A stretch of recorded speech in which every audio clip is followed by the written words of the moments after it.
"Where do you think you're going?" I asked Harold, my husband of 20 years, as he packed his bag without meeting my eyes. "I need some space, Eliza. I'll be staying with my mother for a while," he replied coldly, zipping up the suitcase with finality. My heart sank as the words hung in the air, their weight suffocating. The man I had shared a life with, the one I thought I knew better than anyone, was suddenly a stranger. With those few words, my entire world shifted on its axis, leaving me grasping for purchase in a reality that no longer made sense. Harold turned and walked out the door without another word, leaving me standing in the middle of our bedroom, surrounded by the remnants of a life I had taken for granted. The ticking of the clock on the nightstand seemed deafening in the silence he left behind. I sank onto the edge of the bed, my hands trembling as I tried to process what had just happened. How could he just leave like that, without any explanation or warning? What had I missed? What signs had I been too blind to see? A knock at the front door jolted me from my daze, and I hurried to answer it, desperate for some semblance of normalcy. It was my oldest friend, Frances, her face etched with concern. "Eliza, what's going on? I saw Harold leaving with his suitcase," she said, stepping inside without waiting for an invitation. I opened my mouth to respond, but the words caught in my throat, tears welling in my eyes. Frances wrapped her arms around me, and I crumbled against her, sobs racking my body. "Shh, it's all right," she murmured, stroking my hair. "Tell me what happened." I pulled back, wiping my eyes with the back of my hand. "He left, Frances. Harold just packed a bag and left, said he needed space and was going to stay with his mother." Frances's brow furrowed, her lips pressing into a thin line. "That doesn't sound like him at all. Did he give you any reason?" I shook my head, feeling helpless and lost. "No, nothing. 1 minute everything was fine, and the next he was just gone." Frances took my hand, her grip firm and reassuring. "Listen to me, Eliza. You can't let this break you. You're stronger than that, and you'll get through this, whatever it is." Her words were like a lifeline, anchoring me in the storm of emotions swirling inside me. I took a deep breath, nodding slowly. "You're right. I can't just sit here and wallow. I need to figure out what's going on, why he would do this." Frances gave me a resolute nod. "That's my girl. Now, why don't you go freshen up and we'll take a walk around the neighborhood? Some fresh air might help clear your head." I squeezed her hand gratefully, already feeling a little steadier. As I made my way to the bathroom, I caught a glimpse of myself in the mirror. A woman of 61, with lines etched around her eyes and mouth, a lifetime of experiences written on her face. But there was a spark in those eyes, a determination that had been dormant for too long. My name is Eliza Parker, and this was the moment my life truly began. After Harold's abrupt departure, I found myself grasping for any semblance of normalcy in the life I had known. Frances insisted I call my children, Molly and Jacob, to let them know what had happened. "They need to hear it from you, Eliza," she said firmly, handing me the phone. "No matter how strained things might be, they're still your family." With trembling fingers, I dialed Molly's number first. She lived out in California with her husband and 2 young kids, her life a whirlwind of career and parenting that often left little room for her aging parents back in Missouri. "Mom, is everything okay?" Molly's voice was tinged with concern when she answered. I took a deep breath, steadying myself. "Molly, it's your father. He's left. Packed a bag and walked out. Said he needed space." There was a pause on the other end of the line, and I could almost hear the gears turning in Molly's mind as she processed the news. "What? But why? That doesn't sound like Dad at all." "I don't know, honey. He didn't give me any real explanation," I replied, my voice wavering. "He just said he was going to stay with his mother for a while." Molly let out a frustrated sigh. "Typical. He never could communicate, could he? Are you okay, Mom? Do you need me to come home?" I shook my head, even though she couldn't see me. No, I'll be all right. Frances is here with me. I thought you should know." After a few more reassurances, I hung up, feeling both comforted and drained by the conversation. Next, I steeled myself to call Jacob, my son, who lived in Denver with his long-term girlfriend.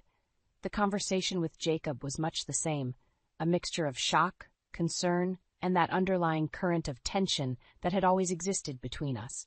He promised to check in regularly, but I could sense his hesitation, the unspoken words hanging in the air. As I set the phone down, Francis gave me a sympathetic look. That couldn't have been easy. I shook my head warily. No, but it's a start, I suppose. At least they know what's going on. Francis nodded, her expression thoughtful. You know, Eliza, this might be a chance for you to really reconnect with them, to mend some of those frayed bonds. I sighed, running a hand through my graying hair. I don't know, Francis. There's so much history there, so many missed opportunities and misunderstandings. All the more reason to try, she insisted. You can't change the past, but you can shape the future. And who knows, maybe this whole mess with Harold will be the wake-up call you all needed. Her words struck a chord within me, and I nodded slowly. You're right. I can't just sit back and let this tear my family apart any further. With renewed determination, I began sorting through the clutter in the study, searching for any clues that might shed light on Harold's sudden departure. That's when I stumbled upon an old, yellowed envelope tucked away in a drawer. A letter from Harold's mother, Rose, postmarked years ago. My hands trembled as I opened it, my eyes scanning the spidery handwriting. Rose had always been a stern, uncompromising woman, and her words were laced with thinly veiled criticism and disapproval of our marriage. As I read on, a sense of unease crept over me. Rose had clearly harbored resentments and doubts about our relationship, doubts that Harold had seemingly shared with her. Had those seeds of discontent taken root over the years, festering until they finally drove him away? I clutched the letter tightly, a new resolve taking hold. If I wanted answers, if I wanted to understand what had truly led to this fracture in my life, I would have to confront the source, Rose herself. Francis noticed the determined set of my jaw and raised an eyebrow. What is it, Eliza? What did you find? I met her gaze, my voice steady. A letter from Rose, and I think it's time I paid her a visit. The drive to Rose's house was tense and silent, the weight of unanswered questions hanging heavy in the air. Francis insisted on coming with me, her presence a steadying force in the storm of emotions swirling within. As we pulled up to the modest bungalow, I steeled myself for the confrontation ahead. Rose had always been a formidable woman, her sharp tongue and uncompromising nature a source of friction in our family. But now, with Harold's sudden departure and the revelations in her letter, I knew she held the key to unraveling the mysteries that had upended my life. The door swung open before I could knock, and there she stood, Rose Parker, her steel-gray hair pulled back in a severe bun, her eyes narrowing as she took us in. "Eliza," she said, her voice clipped, "I should have known you'd come sniffing around eventually." I squared my shoulders, refusing to be cowed. "Rose, we need to talk. About Harold, about what's going on." She pursed her lips, considering me for a moment before stepping aside to let us in. "Very well. But I warn you, you may not like what you hear." As we settled in her living room, the tension was palpable. Rose wasted no time in cutting to the heart of the matter. "Harold's been unhappy for years, Eliza, trapped in a marriage that slowly suffocated him, crushed by expectations he could never live up to." Her words hit me like a physical blow, and I struggled to maintain my composure. "What are you talking about? Harold never said anything to me." Rose let out a derisive snort. "Of course he didn't. That's just the kind of man he is, bottling everything up until it festers and poisons him from the inside out." Francis placed a steadying hand on my arm as Rose continued, her words like knives slicing through the illusions I had clung to for so long. "He's been in contact with an old flame, you know, June Mitchell. She's been a sympathetic ear, someone who understands his struggles in a way you never could." The name hung in the air, a weight pressing down on my chest. June Mitchell, a ghost from Harold's past, now resurrected to haunt our present. That's not possible," I stammered, even as doubt crept in, whispering insidious truths I had been too blind to see. Rose fixed me with a piercing stare. "Isn't it, though? Think about it, Eliza. All the signs were there, if you'd only opened your eyes." As her words sank in, a wave of hurt and anger washed over me. How could Harold have betrayed me like this? How could he have allowed this other woman to worm her way into our lives, to poison the well of our marriage? But beneath the fury, a newfound resolve took root. I would not be a passive victim in this tragedy. If Harold had chosen to abandon our life together, to seek solace in the arms of another, then I would confront him. I would demand answers, and I would make him face the consequences of his actions. I rose to my feet, my hands clenched into fists at my sides. "Thank you for your honesty, Rose. It's more than I ever got from your son." She inclined her head, a glimmer of respect in her eyes. "Don't thank me yet, Eliza. The truth is a double-edged sword, and you may find yourself cut deeper than you ever imagined." As Frances and I made our way back to the car, I could feel the weight of Rose's words settling over me. But I refused to be cowed, refused to let this break me. Harold had made his choices, and now it was time for me to make mine. The path ahead was uncertain, but one thing was clear: I would not go gently into that good night. I would fight for the truth, for the life I deserved, even if it meant burning everything to the ground and rising from the ashes. Armed with the truth about Harold's affair, I knew I had to confront him directly. Frances tried to dissuade me, worried about the emotional toll it would take, but I was resolute. Too many years had been wasted in the shadows of half-truths and unspoken resentments. It was time to drag everything into the light, no matter how painful. Rose begrudgingly provided me with Harold's whereabouts, a seedy motel on the outskirts of town, where he had been staying since leaving our home. The drive there felt like a march towards an inevitable reckoning, each mile bringing me closer to the moment when I would finally face the man who had so thoroughly betrayed me. When I arrived, Harold was sitting on the edge of the bed, head in his hands. He looked up as I entered, his eyes widening in surprise and something else. Shame, perhaps. "Eliza," he began, rising to his feet. "What are you doing here?" I held up a hand, cutting him off. "Don't bother with the pleasantries, Harold. I know about June. I know you've been carrying on an affair with her behind my back." His shoulders slumped, and he averted his gaze, unable to meet my eyes. "How did you find out?" "Does it matter?" I snapped. "What matters is that you lied to me, betrayed my trust in the most fundamental way. How could you do this to me, Harold, to our marriage?" He shook his head slowly, his expression a mixture of regret and resignation. "It wasn't supposed to happen like this. June, she understood me in a way you never could. She made me feel alive again, like I wasn't just going through the motions." His words cut deep, but I refused to let him see how much they stung. "So that's your excuse? You threw away decades of marriage because some other woman made you feel good about yourself?" Harold sighed, running a hand through his thinning hair. "It's more complicated than that, Eliza. Our marriage has been dying a slow death for years, and you know it. We've been drifting apart, living separate lives under the same roof. June was just an escape." I clenched my fists, fury rising within me like a tidal wave. "An escape? Is that all I was to you, Harold? A prison to be escaped from?" He opened his mouth to respond, but I wasn't finished. "You know, I found June's letters to you. All those poisonous words, planting seeds of doubt and resentment, encouraging you to leave me. She manipulated you, Harold, played on your weaknesses like a virtuoso." For the first time, I saw a flicker of uncertainty in his eyes, a crack in the facade of indifference he had been projecting. "What are you talking about? June would never—" I let out a bitter laugh. "Of course she would. She's been jealous of me for years, ever since we were young. This was her twisted way of finally winning, of taking you away from me." Harold shook his head slowly, realization dawning on his features. I had no idea. She made it seem like she was just trying to help me find happiness." "Well, now you know the truth," I said, my voice hard as steel. "The question is, what are you going to do about it? Are you going to keep running, keep letting her manipulate you? Or are you finally going to take responsibility for your actions?" He met my gaze then, and for a moment, I saw a glimmer of the man I had once loved, the man who had promised to cherish and honor me until death did us part. "I don't know," he said softly. "I've made such a mess of things, Eliza. I don't know if I can ever make it right." I held his gaze, my jaw set with determination.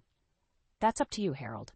But I'll tell you this. I'm done being a victim in this story. If you want to keep wallowing in self-pity and letting June pull your strings, be my guest. But I'm taking my life back, with or without you." With that, I turned and walked out, leaving him to ponder the wreckage of our life together. As I stepped back into the harsh light of day, I felt a weight lift from my shoulders, replaced by a newfound sense of purpose. The road ahead would be long and difficult, but one thing was certain. I would not be defined by Harold's betrayal or June's twisted machinations. I was Eliza Parker, and I was just getting started. After my confrontation with Harold, a fire was lit within me. I was done being a passive observer in my own life, allowing others to dictate my path. With France's unwavering support, I began to piece together the full extent of June's manipulations, poring over the letters and emails she had sent to Harold over the years. The more I uncovered, the sicker I felt. June had been slowly poisoning Harold's mind, planting seeds of doubt and resentment, preying on his insecurities and fears of failure.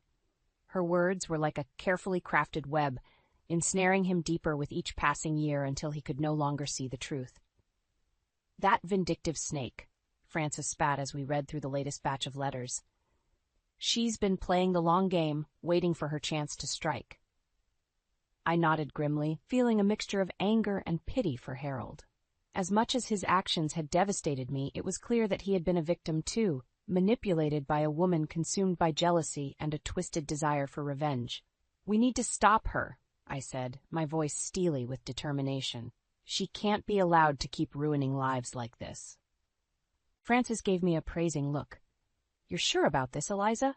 Going after June won't be easy, and it could get messy." I met her gaze unflinching. "I'm sure. For too long, I've let others dictate the course of my life. It's time I took control and fought for what's right." A slow smile spread across Frances's face. "That's my girl. All right, let's hatch a plan." Over the next few weeks, we carefully laid the groundwork, gathering evidence and formulating our strategy. I knew that simply confronting June wouldn't be enough. She was too skilled at manipulation, too adept at twisting the truth to suit her needs. No, we needed to expose her lies in a way that left no room for doubt, no avenue for her to slither out of accountability. As we dug deeper, a clearer picture emerged of June's motivations. It wasn't just about winning Harold. It was about winning, period. She had harbored a deep-seated envy and resentment towards me ever since we were young, always feeling like she lived in my shadow. Harold had been her twisted way of finally claiming victory, of proving her superiority. But even as I uncovered the depths of her depravity, I felt something else stirring within me, a newfound sense of self-worth and independence. June's actions, as despicable as they were, had inadvertently given me the push I needed to break free from the shackles of my unfulfilling marriage and rediscover my own strength. With Frances's guidance, I began to rebuild my life piece by piece. I volunteered at the local community center, reconnected with old friends, and even took up painting, a hobby I had abandoned years ago in the pursuit of being the perfect wife and mother. With each small step, I felt myself growing stronger, more resilient. The weight of Harold's betrayal, once a crushing burden, began to lighten as I realized that my worth was not defined by his actions or June's twisted games. And as I looked ahead, I knew that the road to true freedom would not be an easy one. June would not go quietly into the night, and Harold's role in all of this remained unresolved. But for the first time in years, I felt a sense of purpose, a determination to reclaim the life that had been slowly slipping away from me. I was Eliza Parker, and I was just getting started. With France's unwavering support, I knew the time had come to confront June directly. We had gathered enough evidence of her manipulations, her twisted machinations that had torn my family apart. It was time for her to face the consequences of her actions. The journey to Florida, where June had been living since her split from her own husband, felt like a march towards an inevitable reckoning. Each mile brought me closer to the woman who had so thoroughly upended my life, all in pursuit of some misguided sense of victory over me. When I finally stood on her doorstep, a wave of emotions washed over me. Anger, hurt, a burning desire for justice. I steeled myself and knocked, my heart pounding in my chest. June opened the door, and for a moment, her eyes widened in surprise before a sickly sweet smile spread across her face. "Why, Eliza Parker? What a lovely surprise." I held up a hand, cutting off her false pleasantries. "Cut the act, June. We both know why I'm here." Her smile faltered, and she regarded me with a cool gaze. "Do we now? And what, pray tell, do you think you know?" Without a word, I thrust the stack of letters and emails into her hands, watching as her expression shifted from feigned innocence to something darker, more calculating. "I know about your lies, June. I know how you've been manipulating Harold for years, planting seeds of doubt and resentment, encouraging him to leave me. My voice was steady, fueled by a righteous anger that burned within me. June's lips curled into a sneer as she flipped through the pages, her eyes scanning the damning evidence. So what? Harold was a lost cause, a man trapped in a loveless marriage. I merely showed him the way out. You did more than that, and you know it, I shot back. This wasn't about helping Harold. It was about your own twisted need to win, to finally best me after all these years.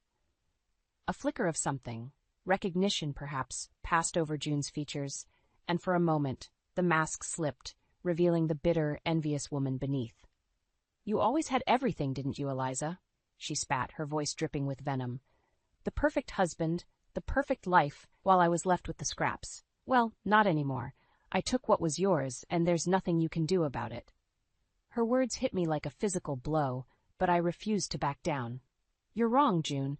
You may have taken Harold, but you'll never take my self-worth, my dignity.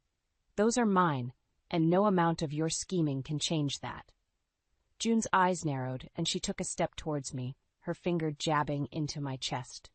We'll see about that, Eliza. We'll see who's left standing when the dust settles. But as she spoke, I felt something shift within me, a weight lifting, a burden finally cast aside. June's threats, her posturing, it all rang hollow. She was a bitter, twisted woman clinging to the past, while I had already begun to forge a new path forward. I met her gaze, unflinching. You know what, June? You're right. We will see who's left standing, but I have a feeling it won't be the woman who spent her life mired in jealousy and resentment. With that, I turned and walked away, leaving June sputtering in my wake. As I stepped out into the Florida sunshine, I felt a sense of catharsis wash over me. The confrontation had been painful, but it had also been liberating. A chance to finally face the root of my pain and emerge stronger on the other side. I was no longer defined by Harold's choices or June's schemes. I was Eliza Parker, a woman forged in the fires of betrayal and reborn into something stronger, something unbreakable. And as I looked towards the horizon, I knew that the best was yet to come. After my cathartic confrontation with June, I felt a weight lifted from my shoulders. The twisted web of lies and manipulation she had spun had finally been exposed, leaving her to grapple with the consequences of her actions. For a brief moment, I allowed myself to revel in that sense of victory, of having reclaimed my power and self-worth. But deep down, I knew that the true battle was far from over. Harold's role in this saga remained unresolved, a lingering specter that threatened to undermine the progress I had made. I knew eventually I would have to face him again, to confront the man who had so thoroughly betrayed me and decide once and for all whether our marriage was worth salvaging. That moment came sooner than I expected.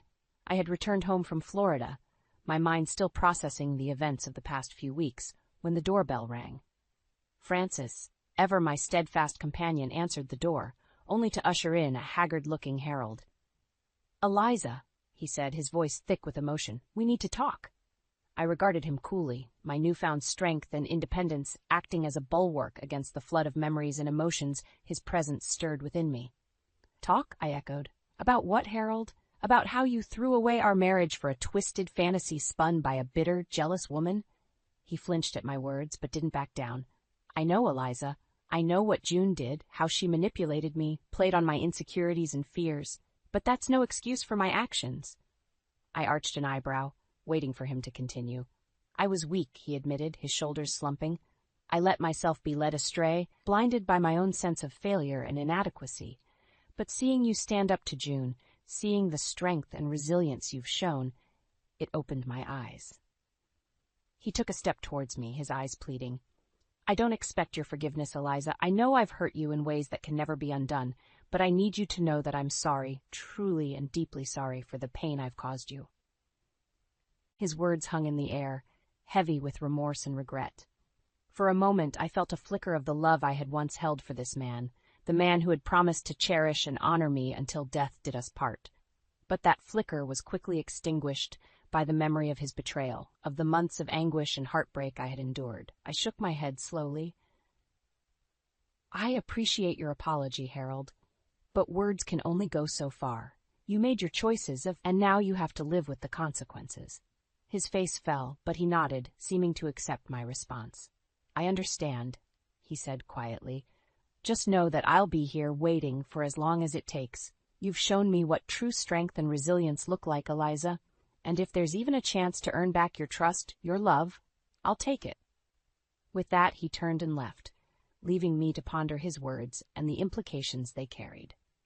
Francis placed a gentle hand on my arm. "Are you all right, dear?" I took a deep breath, steadying myself. "I will be, Francis. I will be." In that moment, I knew that Harold's plea for forgiveness, as heartfelt as it may have been, was not something I could grant, at least not yet. The wounds were still too raw, the betrayal too fresh. But I also knew that I had emerged from this ordeal stronger, more resilient, and more certain of my own worth than ever before. Whatever the future held, I would face it on my own terms, guided by the strength and independence I had fought so hard to reclaim. Harold's redemption, if it was to come, would be a long and arduous journey. But I was ready to walk that path, secure in the knowledge that I held the power to shape my own destiny. In the aftermath of Harold's plea for forgiveness, I found myself at a crossroads. Part of me yearned to grant him the absolution he sought, to find a way to rebuild what had been so thoroughly shattered. But a larger part, the part that had been forged in the fires of betrayal and heartbreak, knew that such a path would only lead to more pain. It was Francis who helped me see the way forward. "Eliza, dear," she said, her voice gentle but firm, "you've come so far, fought so hard to reclaim your independence and sense of self. Don't let Harold's remorse sway you from that path." Her words resonated deeply within me. She was right. I had clawed my way back from the brink, emerging stronger and more resilient than ever before. To simply forgive Harold, to slip back into the patterns of our old life, would be to undo all that hard-won progress. And so, with a heavy heart, I made the decision to keep moving forward, to continue forging my own path without the weight of Harold's baggage holding me back. It was a choice that brought both pain and liberation. The pain came from the lingering tendrils of love and attachment that still bound me to the man I had once sworn to cherish until death did us part. But the liberation, that was a heady draught, a taste of the freedom I had so desperately craved. With Francis's steadfast support, I turned my focus inward, mending the frayed bonds with my children, Molly and Jacob. Years of neglect and misunderstanding had driven wedges between us. But now, in the wake of my own personal rebirth, I was determined to bridge those divides. It wasn't easy. Old wounds ran deep, and there were times when the hurt and resentment threatened to overwhelm us all. But slowly, steadily, we chipped away at the walls that had separated us, rediscovering the love and connection that had been buried beneath the rubble of our fractured family. And through it all, Francis was there, a steadying presence, a reminder of the importance of living authentically and without regret.